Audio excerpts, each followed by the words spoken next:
السلام علیکم ورحمۃ اللہ وبرکاتہ۔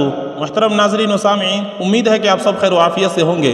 ناظرین، مدرسہ ایجوکیشن بورڈ پٹنہ کی طرف سے بہت ہی اہم خبر لے کر حاضر ہوا ہوں جو پیش خدمت ہے۔ آج مورخہ 14 جون سن 2022 روز منگل کو امیر شریعت بہار، اڑیسہ و جھارکھنڈ حضرت مولانا احمد ولی فیصل رحمانی صاحب کے ساتھ امارت شریعہ کے ایک موقر وفد نے وزیر اعلیٰ بہار جناب نتیش کمار صاحب سے ان کی رہائش گاہ 1 مارگ پٹنہ پر 4:30 بجے ملاقات کی۔ وفد میں نائب امیر شریعت حضرت مولانا محمد شمشاد رحمانی قاسمی، قائم مقام ناظم مولانا محمد شبلی القاسمی اور مولانا محمد فاروق رحمانی شریک تھے۔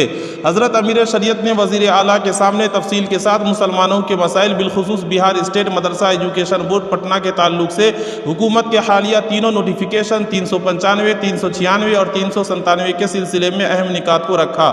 آپ نے ترتیب وار تمام قابل اعتراض شقوں کو تحریری طور پر وزیر اعلیٰ کو پیش کیا اور ان کے بارے میں گفتگو کی اور اس کے نقصانات سے انہیں آگاہ کرتے ہوئے نظر ثانی کا مطالبہ کیا۔ محترم وزیر اعلیٰ نے غور سے ان سبھی باتوں کو سنا اور اس کے حل کی یقین دہانی کرائی۔ انہوں نے اسی وقت اپنے پرسنل سیکریٹری کو بلا کر ہدایت دی کہ وہ پیش کیے گئے میمورنڈم کا جائزہ لے کر متعلقہ شعبے کے عہدیداران اور افسران سے ان کی فوری میٹنگ طے کریں۔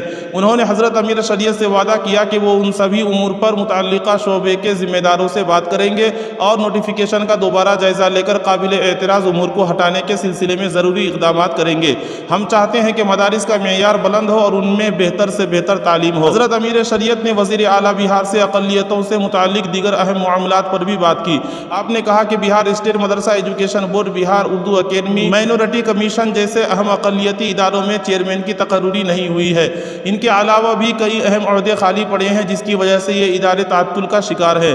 ان اداروں کی خالی جگہوں پر جلد تقرری کر کے ان کو دوبارہ فعال بنایا جائے۔ وزیر اعلیٰ نے کہا کہ ان کی نظر ان سب مسائل پر ہے اور وہ جلد ہی اس پر مناسب اقدام کریں گے۔ امارت شریعہ کے وفد کی وزیر اعلیٰ بہار سے یہ ملاقات خوشگوار ماحول میں ہوئی اور اقلیتوں سے متعلق بہت سے ضروری اور اہم مسائل پر گفتگو ہوئی۔ امید ہے کہ یہ ملاقات نتیجہ خیز اور امید افزائی ثابت ہوگی۔ ناظرین، امید کرتا ہوں کہ آج کی یہ ویڈیو آپ کو اچھی لگی ہوگی۔ اگر اچھی لگی ہے اور آپ ہمارے چینل پر نئے ہیں تو آپ ہمارے چینل کو سبسکرائب کر لیجئے تاکہ ہماری ساری ویڈیوز کی نوٹیفیکیشن آپ تک پہنچتی رہے۔ شکریہ، جزاک اللہ۔